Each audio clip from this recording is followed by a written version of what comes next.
Paschim Bangal governor CV. Ananda Bose Sivagiri മഠം സന്ദർശിച്ചു. ശിവഗിരിയിലെത്തിയ ആനന്ദബോസിനെ Sreenarayana Dharmasangham trust president സ്വാമി സച്ചിദാനന്ദ സ്വീകരിച്ചു. മഹാസമാധിയിൽ പ്രണാമമർപ്പിച്ച് പ്രദക്ഷിണം വച്ച ശേഷം ശിവഗിരി മഠം ഗസ്റ്റ് ഹൌസിൽ ചർച്ച നടത്തി.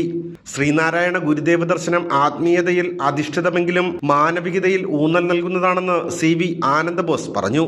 ഗുരുദേവന്റെ ആധ്യാത്മിക ചൈതന്യം നിറഞ്ഞു നിൽക്കുന്ന ശിവഗിരിയിൽ എത്താൻ കഴിഞ്ഞത് തന്റെ ഭാഗ്യമാണെന്ന് വിശ്വസിക്കുന്നുവെന്നും വീണ്ടും വീണ്ടും ഇവിടേക്ക് എത്തണമെന്ന ആഗ്രഹം മനസ്സിലുണ്ടെന്നും അദ്ദേഹം പറഞ്ഞു.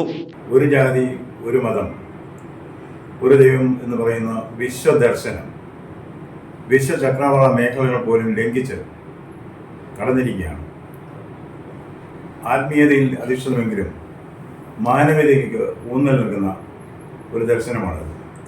അതുപോലെ സംഘടന കൊണ്ട് ശക്തരാവുക, വിദ്യ കൊണ്ട് പ്രബുദ്ധരാവുക, ഇന്നും ഒരു ജനസമൂഹത്തെ തട്ടിയുണർത്താൻ പ്രാപ്തമായ ഏറ്റവും വലിയ മൂലമന്ത്രമാണിത് എന്ന് ഞാൻ കരുതുന്നു. എല്ലാ മേഖലകളിലും, ജീവിതത്തിൻ്റെ എല്ലാ മേഖലകളിലേക്കും കടന്നു ചെന്ന് പ്രായോഗികമായ വീക്ഷണത്തോടുകൂടി ആധ്യാത്മികതയിൽ ഊന്നിയ ഒരു ദർശനമാണ് ശ്രീനാരായണ ഗുരുദേവൻ ലോകത്തിന് നൽകിയത്.